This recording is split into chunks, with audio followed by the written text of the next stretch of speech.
Assalamualaikum warahmatullahi wabarakatuh. Perkenalkan, nama saya Siti Jenab sebagai tutor mata pelajaran ekonomi di PKBM Bina Pandu Mandiri Ciamis.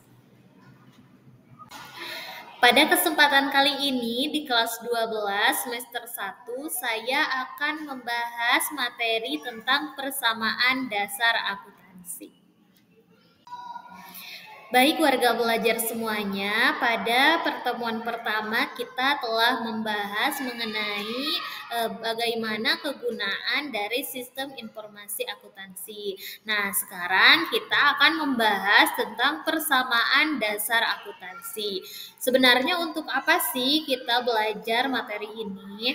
Nah, karena pada umumnya, persamaan dasar akuntansi itu merupakan dasar untuk melangkah pada siklus akuntansi. Jadi, para akuntan semuanya ketika akan memulai pencatatan akuntansi atau pencatatan keuangan harus mengetahui dasar-dasar persamaannya terlebih dahulu.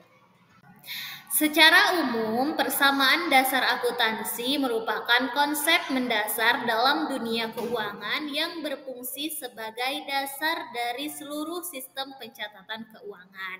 Persamaan dasar akuntansi juga dapat dikatakan sebagai rumusan mendasar yang digunakan dalam pembukuan perusahaan. Jadi, tadi sudah dikatakan bahwa ketika akuntan akan memulai pencatatan keuangan di dalam suatu perusahaan, maka harus memahami dulu persamaan dasar akuntansinya. Sehingga perlu untuk warga belajar semuanya memahami materi ini. Nah, dalam rumusan ini dikatakan bahwa aset atau harta perusahaan merupakan kewajiban ditambah dengan ekuitas atau modal pemilik. Nah, di sini sudah saya sertakan ya bahwa aset sama dengan kewajiban ditambah modal pemilik. Nah, persamaan dasar akuntansi juga menggambarkan pengaruh transaksi keuangan terhadap posisi keuangan perusahaan yang meliputi harta atau aset dan sumber dayanya. Sebagai contoh, misalnya seseorang itu baru mempunyai perusahaan. Nah, apa saja yang dimiliki oleh perusahaan itu dan yang dimiliki oleh perusahaan itu dari mana sumber dananya?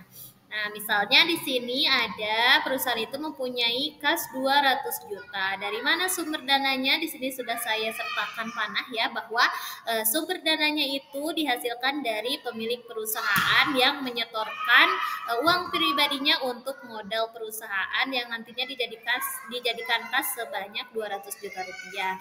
Dan perusahaan itu juga mempunyai kendaraan sebesar 150 juta rupiah, yang mana sumber dananya itu 50 juta dari pemilik perusahaan dan sisanya 100 juta utang dulu ke dealer.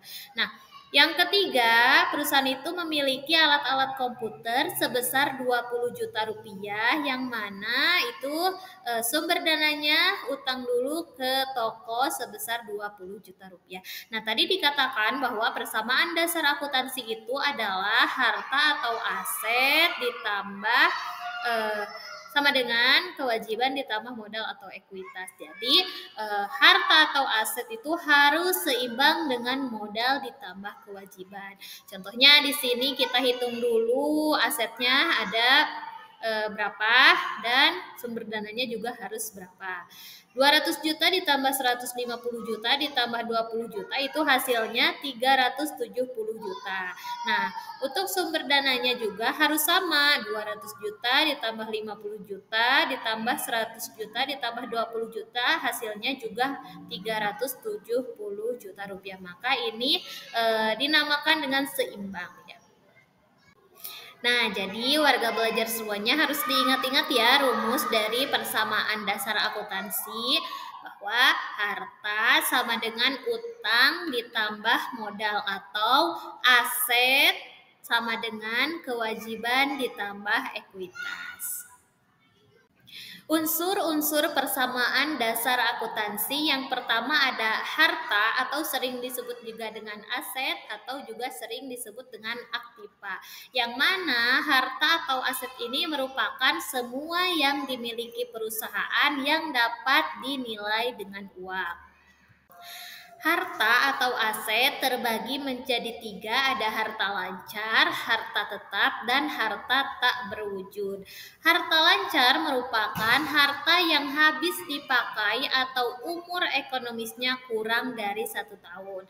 Sedangkan kalau harta tetap merupakan harta yang tidak habis pakai dalam 1 tahun atau yang berumur ekonomisnya lebih dari 1 tahun. Nah, yang terakhir ada harta tak berwujud. Harta tak berwujud merupakan aset non-moneter tanpa bentuk fisik. Nah, warga belajar semuanya, sebelum dilanjut kita harus tahu dulu apa saja sih akun-akun yang termasuk ke dalam akun Aktiva atau akun harta. Nah, bisa dibaca di sini ya, ada kas, tanah, bangunan, wesel tagih, piutang usaha, peralatan, perlengkapan, beban dibayar di muka. Nah, itu merupakan contoh-contoh akun yang termasuk ke dalam akun Aktiva atau akun harta. Unsur persamaan dasar akuntansi yang kedua yaitu ada utang atau sering juga disebut dengan kewajiban atau bahasa akuntansinya itu adalah liabilitas. Utang atau kewajiban merupakan eh, utang atau kewajiban perusahaan kepada pihak lain akibat transaksi yang terjadi di masa lampau yang harus dibayar atau dilunasi. Utang atau kewajiban terbagi menjadi dua, ada utang lancar dan utang jangka panjang. Utang lancar merupakan utang yang harus dibayar kurang dari 1 tahun. Contohnya ada utang usaha, pendapatan dibayar di muka, beban yang masih harus dibayar, dan wesel bayar. Sedangkan kalau utang pada jangka panjang merupakan utang atau kewajiban yang harus dibayar lebih dari 1 tahun. Unsur persamaan dasar akuntansi yang ketiga ada modal atau ekuitas. Ekuitas merupakan hak pemilik perusahaan atas kekayaan atau aset perusahaan. Akun-akun yang mempengaruhi modal ada tiga. Yang pertama pendapatan. Pendapatan merupakan Nah, warga belajar semuanya. Nah, setelah tadi kita mengetahui beberapa unsur-unsur persamaan dasar akuntansi, nah setelahnya kita akan mengelompokkan akunnya. Jadi, pengelompokan akun itu terbagi menjadi dua, ada akun real dan akun nominal. Yang termasuk ke dalam akun real diantaranya ada aset, kewajiban, dan juga ekuitas, yang mana ketiganya ini akan dicatat dalam neraca. Sedangkan kalau akun nominal itu ada pendapatan dan juga beban, yang mana pendapatan dan beban ini akan dicatat dalam laporan laba dan rugi. Nah, untuk lebih jelasnya bisa dilihat di sini ya warga belajar semuanya untuk penggolongan akun, mana saja yang termasuk ke dalam akun harta atau aset, mana saja akun yang termasuk ke dalam utang atau kewajiban, dan mana saja akun yang termasuk ke dalam modal atau ekuitas. Nah, di sini saya menyertakan lagi supaya warga belajarnya ingat pada rumus persamaan dasar akuntansi, karena setelah ini saya akan menyertakan contoh persamaan dasar akuntansi. Ya, diingat ya bahwa rumus dari persamaan dasar akuntansi itu adalah harta sama dengan utang ditambah modal atau aset sama dengan kewajiban ditambah ekuitas. Baik, contoh yang pertama ya warga belajar semuanya. Pada tanggal 2 Desember 2019, Nugroho memulai toko warung internet. Ia menyetorkan 600 juta ke rekening perusahaan sebagai setoran awal. Nah, di sini ada bagan pencatatan persamaan dasar akuntansi, yang mana aset itu harus, tadi ingat-ingat ya rumusnya, harus sama dengan kewajiban ditambah ekuitas ya. Nah, di sini ada aset yang mana asetnya itu ada kas. Kenapa di sini kas? Karena tadi dikatakan bahwa Pak Nugroho itu menyetorkan uang 600 juta rupiah untuk setoran awal sebagai modal awal. Nah, di sini juga ada ekuitas atau modal Nugrahanya sebesar 600 juta rupiah. Maka sisi kanan dan sisi kiri ini harus seimbang. Di sini 600 juta, di sini juga 600 juta.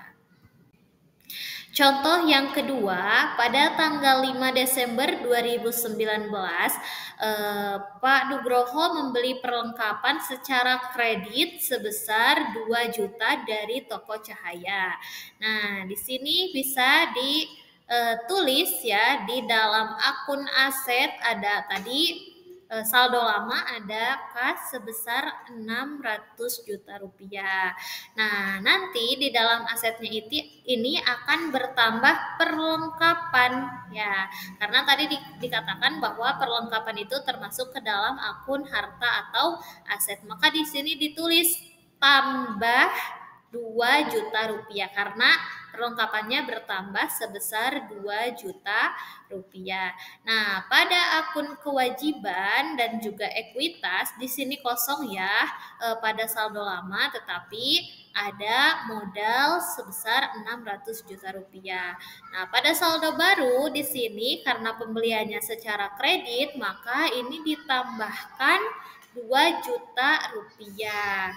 Ya, maka di sini ya di dalam akun kewajiban dan ekuitas di sini ditambahkan ada 2 juta ditambah 600 juta hasilnya 602 juta. Di akun aset juga ini ada kasnya 600 juta ditambah perlengkapan 2 juta maka hasilnya 602 juta. Maka sisi aset dan juga kewajiban ditambah ekuitas itu harus seimbang. Sekian materi yang saya dapat sampaikan pada pertemuan kali ini. Baik, warga belajar semuanya, mudah-mudahan materi yang saya dapat sampaikan pada pertemuan kali ini dapat bermanfaat dan jangan lupa untuk mengerjakan penilaian di pembelajaran daring. Wassalamualaikum warahmatullahi wabarakatuh.